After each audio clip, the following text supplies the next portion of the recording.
Have you ever wondered what's actually the best way to regrow spring onions at home? Because if you search online, you'll find completely different answers. Some gardeners say start the roots in water first.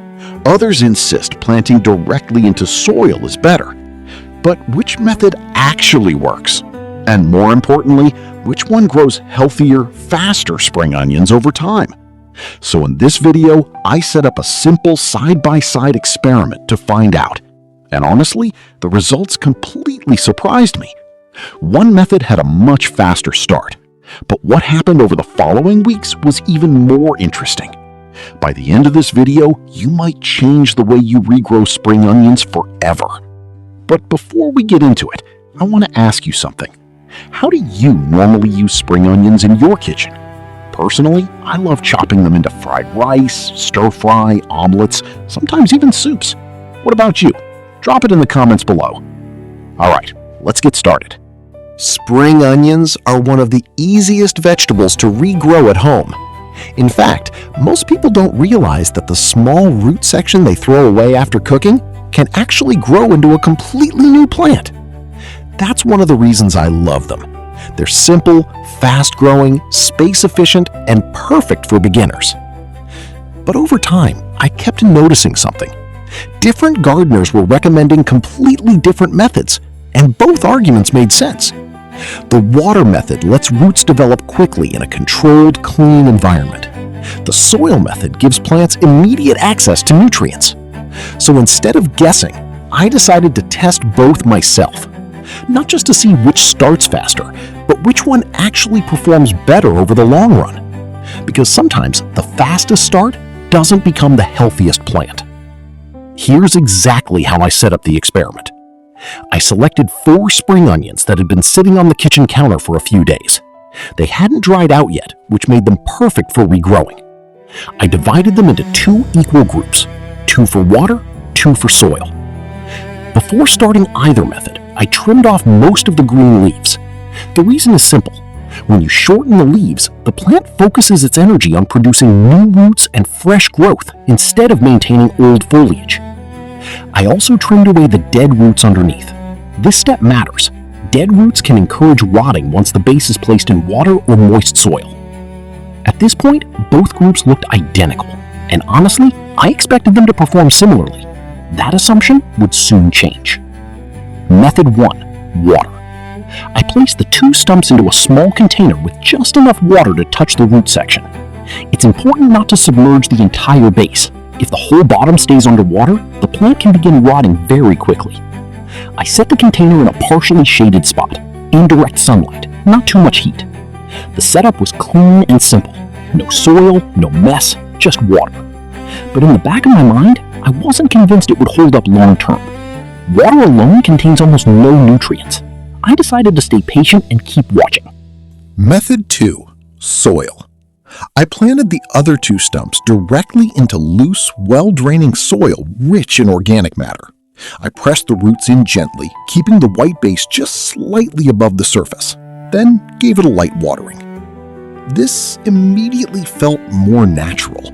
Plants grow in soil, and with nutrients already available, I honestly expected these to pull ahead quickly. My prediction at this stage? Water might win early, but soil would dominate overall. At least, that's what I thought. Day 3. When I came back to check, both groups had already started moving. The water-grown stumps had produced fresh white roots, and tiny green shoots were already pushing up from the center, faster than I expected. But I also noticed something that needed attention. Some of the outer tissue near the base had turned slightly slimy. I carefully peeled away the dead layer and replaced the water with fresh, clean water. This is a critical maintenance step.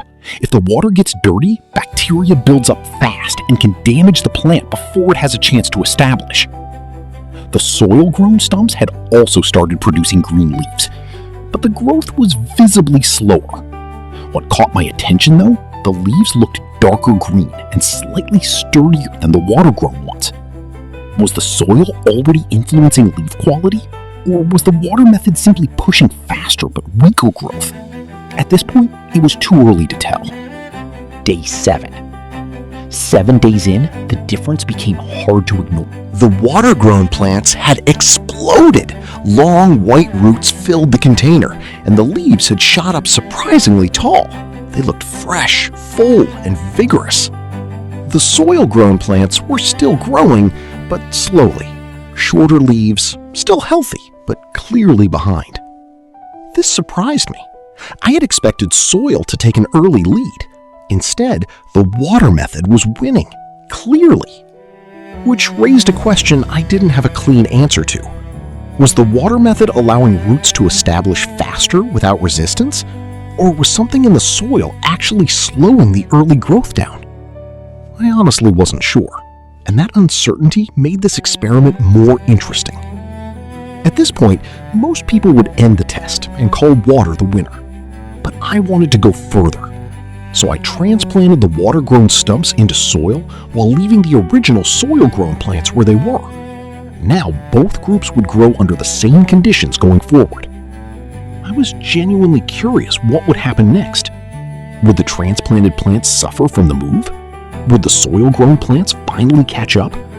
Or would the water-started plants keep pulling ahead? If you're enjoying this experiment, go ahead and leave a like. And if you want to see more videos like this, subscribe to Evergreen Garden and turn on notifications. It genuinely helps the channel. Alright, let's see how this ends. 2 months later. Finally time to check the results. First, the spring onions planted directly into soil from the start. They came through. Healthy bunches, strong leaves, solid growth. Despite the slow beginning, they recovered well and produced properly. Now, the spring onions that started in water before being moved to soil. The difference was immediately visible. The water-started plants were noticeably larger overall, fuller bunches, taller leaves. More vigorous in every way, and that genuinely surprised me. I expected the soil method to close the gap over 2 months. Instead, the head start from the water phase appeared to carry through the entire grow. So why did the water-started plants come out ahead? Did the roots establish faster and with less stress? Did the water phase activate growth more effectively before transplanting? Is there something about starting in a clean, low-resistance environment that gives the plant an early advantage it holds on to? I genuinely love to hear your take on this. Drop your thoughts in the comments. One final comparison. On one side, direct soil from day 1. On the other, water start, then transplanted to soil. Both methods produced healthy spring onions. Neither method failed.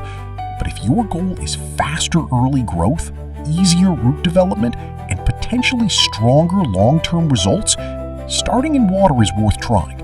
At least that's what this experiment showed. That said, gardening always has variables. Climate, soil type, watering habits, sunlight, even the specific variety you're working with. All of it can shift the outcome, which is exactly why hands-on experiments like this matter more than online debates. So, which method would you choose? Do you think the water method genuinely performed better, or would you still go straight to soil? And what's your theory on why the water-started plants grew larger overall? Share it in the comments. I read every one. If you want more growing experiments like this, subscribe to Evergreen Garden. There's a lot more coming. Thanks for watching. I'll see you in the next one. Until then, happy gardening.